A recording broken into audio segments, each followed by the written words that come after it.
ये कहानी छगनपुर नाम के एक छोटे से गांव की है, जहां अजय नाम का एक गरीब किसान रहता था। अजय के परिवार में उसके अलावा उसकी पत्नी सीमा और एक बेटा राजू था, जिनके साथ वो बहुत खुशी खुशी रहता था। अजय के पास गांव में अपनी एक जमीन थी, जहां पर खेती कर वो अपने घर का पालन पोषण करता था। परंतु अब उसकी वो जमीन पहले की तरह उपजाऊ नहीं रही थी। धीरे धीरे उसकी जमीन से फसल की पैदावार भी कम होने लगी थी। एक दिन इसी चिंता में वो अपने जमीन के पास बैठा होता है और कमाने का कोई और जरिया सोचने लगता है। दिन प्रतिदिन मेरे इस जमीन से उगने वाली फसल कम होते जा रही है।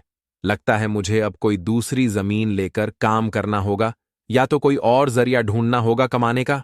पर अब मैं इस जमीन के भरोसे नहीं रह सकता हूं। चलो, एक बार चल के सीमा से राय लेकर देखता हूं वो क्या कहती है इस बारे में। अजय तुरंत खेत से अपने घर की तरफ चल पड़ता है। घर पहुंचकर वो सबसे पहले अपनी पत्नी सीमा को आवाज लगाता है। सीमा, जरा यहां आना, तो तुमसे एक जरूरी बात करनी है। अजय की आवाज सुनकर सीमा वहां आ जाती है। बोलिए, आपने मुझे बुलाया क्या? हाँ सीमा, मुझे तुमसे एक जरूरी विषय पर बात करनी है और तुम्हारी राय जाननी है। हाँ बोलिए, क्या बात है? सीमा, तुम तो जानती हो, हमारी जमीन अब पहले की तरह इतनी उपजाऊ नहीं रही है। और अगर मैं ज्यादा खाद वगैरह डालने की कोशिश करूंगा तो कहीं उसकी मिट्टी और खराब ना हो जाए। इसलिए सोच रहा हूं कि कुछ समय के लिए उस जमीन पर खेती करना छोड़ दूं। हर साल थोड़ी थोड़ी खाद उसमें डालता रहूंगा, जिससे कुछ सालों बाद वो पहले की तरह उपजाऊ हो जाएगी। फिर उसमें खेती करना शुरू कर दूंगा।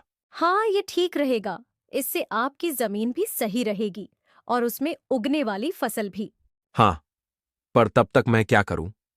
क्योंकि मेरे पास दूसरी तो कोई जमीन नहीं है, तो घर का खर्च चलाने और राजू के पढ़ाई के लिए कहां से पैसे जुटा पाऊंगा?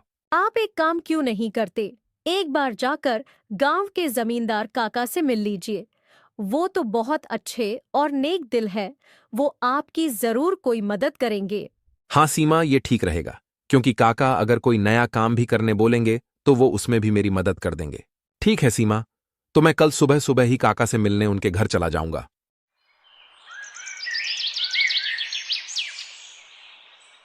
अगली सुबह अजय जमींदार से मिलने उसके घर के लिए चल पड़ता है। जमींदार के घर के बाहर पहुंचकर वो जमींदार को आवाज लगाता है। काका, क्या आप घर पर हो? अजय की आवाज सुनकर जमींदार बाहर आता है। अरे आओ अजय बेटा, बोलो क्या हुआ? कुछ काम था क्या? हाँ काका, आपकी एक मदद चाहिए थी। हाँ बोलो ना बेटा, मैं किस प्रकार तुम्हारी मदद कर सकता हूँ? अजय फटाफट से जमींदार को अपने खेत की हालत बता देता है। तो इसमें परेशान क्या होना बेटा? काका, मेरे पास एक ही जमीन है जिस पर खेती कर मैं अपने घर का खर्च चलाता हूं, और मैंने आज तक खेती के अलावा कोई दूसरा काम भी कभी किया नहीं। तो अब यही नहीं समझ रहा है मैं क्या करूं। बेटा, खेती के अलावा दूसरा काम क्यों करना? तुम एक काम करो, मेरे पास गांव के बाहर एक जमीन है, तुम उस पर खेती करो। काका, पर इससे तो आपका नुकसान हो जाएगा। नहीं बेटा, कोई नुकसान नहीं होगा।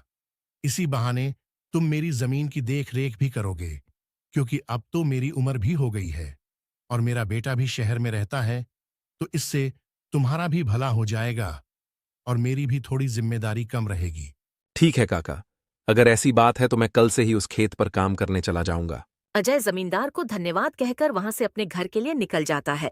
अजय अपने घर पहुंचकर सीमा को सारी बात बता देता है। ये तो बहुत अच्छा है। यानी आपकी सारी चिंता ही खत्म हो गई। हाँ सीमा, अब मैं काका के खेत पर बहुत मेहनत करूंगा और कोशिश करूंगा कि एक दो और खेत खरीद लूं, क्योंकि भविष्य में ऐसी समस्या आए तो उसके लिए हम तैयार रहे।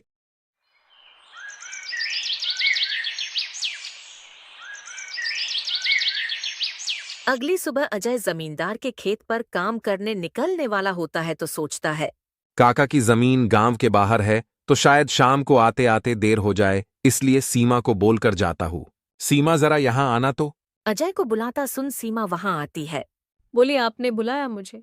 हाँ सीमा, सुनो, काका का खेत गांव के बाहर है, तो मुझे शाम को घर लौटने में थोड़ी देर भी हो सकती है। तो अगर मुझे देर हो जाए तो तुम और राजू खाना खाकर सो जाना। ठीक है, पर अपना ध्यान रखना। और हाँ, 1 मिनट रुकना। मैं आपके खाने का डिब्बा लेकर आती हूँ, वो लेकर ही जाना। फिर क्या था, अजय अपना खाने का डिब्बा लेकर गांव के बाहर वाली जमीन पर काम करने चल पड़ता है। चलते चलते कुछ समय बाद वो गांव के बाहर वाली जमीन पर पहुंच जाता है। चलो अब पहुंच गया हूं तो फटाफट से खेत पर काम करना शुरू कर देता हूं। अजय अपनी कुदाल उठाकर खेत पर काम करना शुरू कर देता है। अजय को अभी काम करते कुछ समय हुआ ही था कि तभी पीछे से एक सांप आकर उसे काट लेता है। सांप के काटने के कुछ समय में ही अजय चक्कर खाकर वहीं गिर जाता है।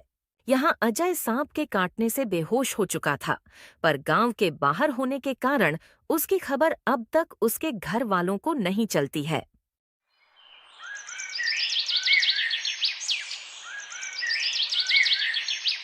सुबह की अब रात हो जाती है और सीमा अजय का इंतजार कर रही होती है। माँ को इतने परेशान देख राजू पूछता है। क्या हुआ माँ? पिताजी अब तक क्यों नहीं आए? बेटा, तुम्हारे पिताजी आज काम करने जमींदार काका के गांव के बाहर वाली जमीन पर गए हैं और उन्होंने मुझे बोला भी था कि उन्हें आते आते देर हो जाएगी, पर अब कुछ ज्यादा ही समय हो गया है। माँ, आप क्यों फिक्र कर रही हो? पिताजी ने जब बोला था कि उन्हें आने में देर होगी तो कुछ सोच समझकर कहाँ होगा। एक काम कीजिए, आप जाकर सो जाइए। राजू की बात सुनकर सीमा अपने कमरे में सोने के लिए चली जाती है। अगली सुबह भी जब सीमा देखती है कि अजय अब तक घर नहीं आया है, तो परेशान होकर वो सीधा जमींदार से मिलने उसके घर की ओर चली जाती है। सीमा जमींदार के घर पहुंचकर उनसे अजय के बारे में पूछने लगती है। नमस्ते जमींदार काका। नमस्ते बेटी, बताओ कैसे आना हुआ। काका, अजय कल आपके गांव के बाहर वाले खेत में काम करने गए थे, पर अब तक घर नहीं आए हैं। क्या कहा बेटी? अजय कल गया था और अब तक घर नहीं आया? हाँ काका, उन्होंने मुझे कहा था कि खेत गांव के बाहर है तो आते आते रात हो जाएगी, पर अब तो रात की सुबह हो गई, पर वो अब तक नहीं आए हैं। चिंता मत करो बेटी, मुझे थोड़ा समय दो। मैं अभी किसी को भेजकर पता लगाता हूँ कि अजय कहाँ है। जमींदार तुरंत अपने घर में काम करने वाले घनश्याम को अजय को देखने अपने खेत पर भेजता है। कुछ समय के बाद घनश्याम जमींदार के खेत पर पहुंच जाता है और वहां का दृश्य देखकर वो परेशान हो जाता है। ये क्या, अजय का तो पूरा शरीर नीला पड़ चुका है। मुझे लगता है इसे किसी सांप ने काटा है। मुझे तुरंत जमींदार जी को ये बात बतानी पड़ेगी। घनश्याम वहां से भागते भागते जमींदार के घर के लिए निकल जाता है। घनश्याम जैसे ही जमींदार के घर पहुंचता है, उसके कुछ कहने से पहले ही जमींदार उससे पूछने लगता है। क्या हुआ घनश्याम बेटा, तुम इतना दौड़ते हुए क्यों आए? और क्या तुम्हें अजय मिला? घनश्याम जमींदार को सारी बात बता देता है जो उसने खेत में देखी थी। घनश्याम जब जमींदार को सारी बात बता रहा होता है, तभी वहां पास में खड़ी सीमा भी सारी बात सुन लेती है और रोने लगती है। घनश्याम, तुम सबसे पहले वैद्य जी को लेकर वहां पहुंचो। मैं सीमा बेटी को लेकर वहां आता हूँ। घनश्याम को वैद्य जी के पास भेजने के बाद जमींदार सीमा को समझाने लगता है। सीमा बेटी, पहले तो तुम रोना बंद करो और जल्दी से मेरे साथ चलो, क्योंकि तुम्हारे रोने से अजय ठीक नहीं होगा। फिर क्या था, जमींदार सीमा को लेकर अजय को देखने उसके खेत के तरफ निकल जाता है और घनश्याम वैद्य जी को लेने दूसरी तरफ निकल जाता है। जमींदार और सीमा जब वहां पहुंचे तो उन्होंने देखा अजय बेहोश हालात में खेत में गिरा था और उसका पूरा शरीर नीला पड़ चुका था। सीमा अजय के पास बैठकर रोने लगती है। तभी वहां वैद्य जी आ जाते हैं। वैद्य जी के आते ही सीमा वहां से हट जाती है और वैद्य जी अजय की हालत का जायजा लेने लगते हैं। क्या हुआ वैद्य जी, अब कैसी है अजय की हालत?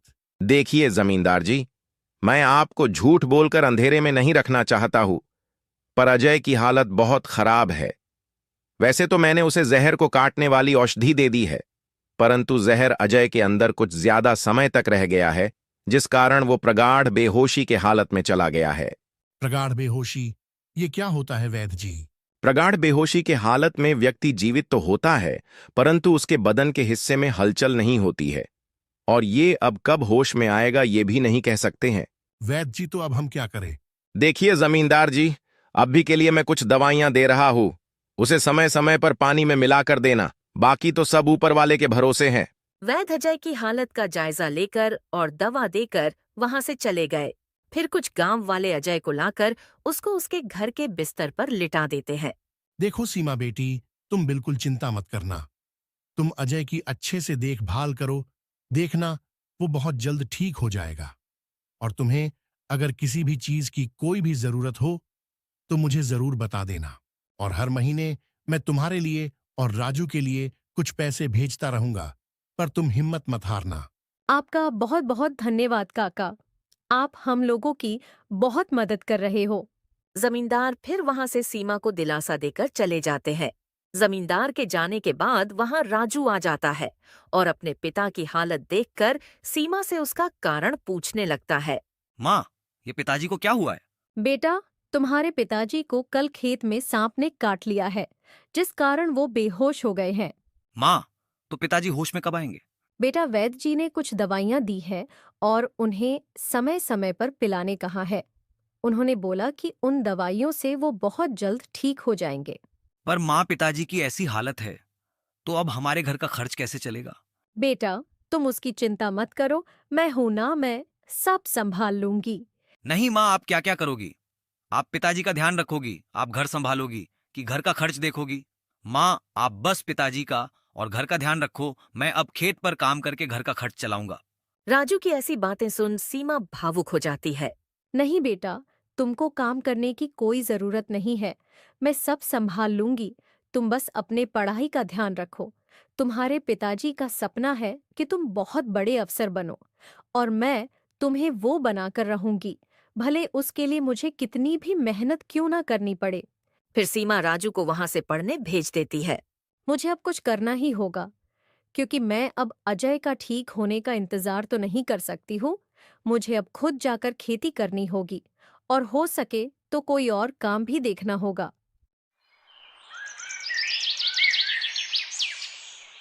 अगली सुबह सीमा सीधे जमींदार से मिलने पहुंच जाती है। नमस्ते जमींदार काका। नमस्ते बेटी। बताओ कैसे आना हुआ? और अजय की तबीयत अब कैसी है? काका, अजय की तबीयत फिलहाल तो वैसी ही है और मुझे आपकी एक मदद चाहिए थी, इसीलिए मैं आपसे मिलने चली आई। हाँ, बोलो ना बेटी। मैं तुम्हारी किस प्रकार मदद कर सकता हूँ? काका, मैं चाहती हूँ कि जो जमीन आपने अजय को दी थी काम करने के लिए, आप मुझे उस पर काम करने की इजाजत दे दी, ताकि मैं उस पर काम करके अपने घर का खर्च और राजू की पढ़ाई करा सकूं। बेटी, पर तुम्हें वहां काम करने की कोई जरूरत नहीं है।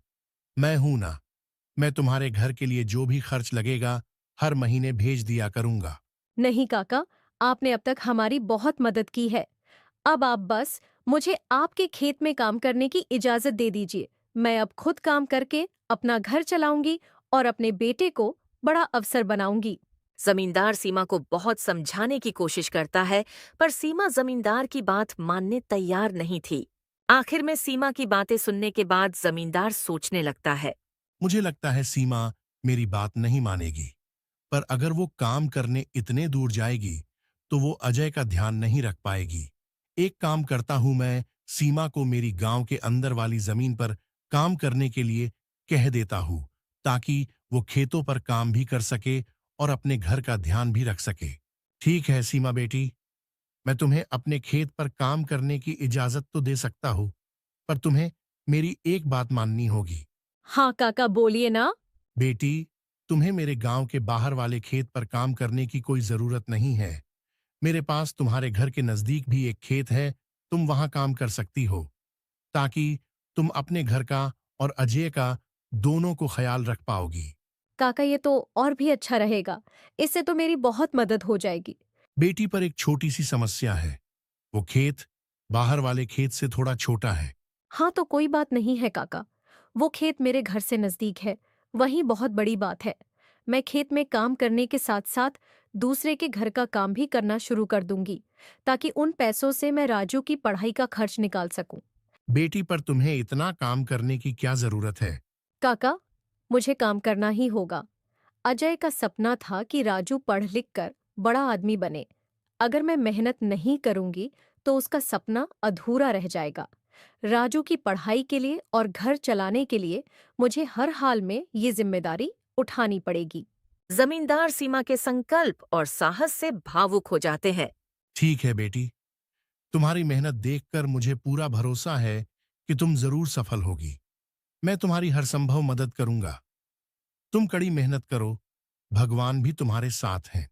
सीमा ने जमींदार के गांव के अंदर वाले खेत पर काम करना शुरू कर दिया। वह सुबह खेत पर काम करती और दोपहर के बाद गांव के घरों में सफाई और खाना बनाने जैसे छोटे-मोटे काम करने जाती।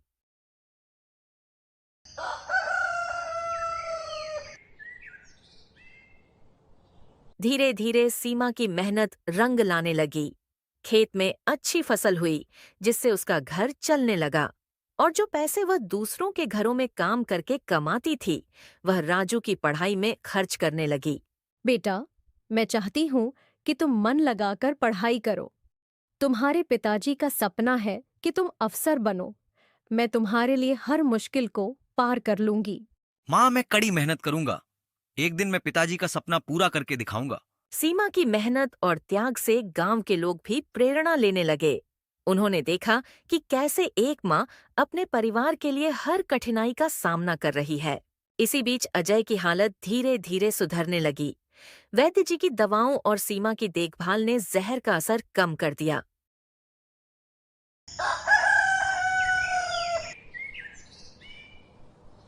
एक दिन अचानक अजय को होश आ गया। अजय को होश में आते देख सीमा बहुत खुश हो गई। अजय, तुम्हें होश आ गया। भगवान ने मेरी मेहनत और दुआएं सुन ली। सीमा, मैंने तुम्हें और राजू को बहुत परेशान किया। नहीं अजय, तुम हमारी ताकत हो। जब तक तुम ठीक हो रहे थे, मैंने हर जिम्मेदारी संभाली। और देखो, अब सब कुछ ठीक हो रहा है।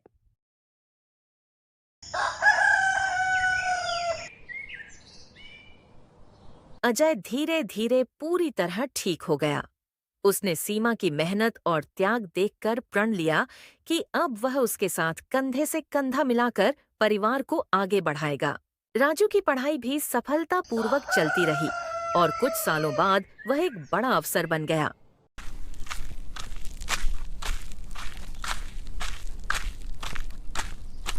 माँ, पिताजी, मैं आज जो कुछ भी हूँ वह आपकी मेहनत और त्याग के कारण हूँ। नहीं बेटा, यह सब तुम्हारी माँ का बलिदान है। उसने हमारे परिवार को बचाने के लिए हर मुश्किल का सामना किया। सीमा का त्याग और अजय का साथ दोनों ने मिलकर एक नई मिसाल कायम की। गांव वाले अब भी उनकी इस कहानी को आने वाली पीढ़ियों को प्रेरणा के रूप में सुनाते हैं। इस तरह माँ का त्याग की यह कहानी हमें सिखाती है कि एक माँ का समर्पण किसी भी चुनौती को पार कर सकता है और परिवार को जोड़ कर रखता है। दोस्तों, तो इस तरह की और शानदार और मज़ेदार कहानियाँ देखने के लिए हमारे इस चैनल को जल्द से जल्द सब्सक्राइब कर लें।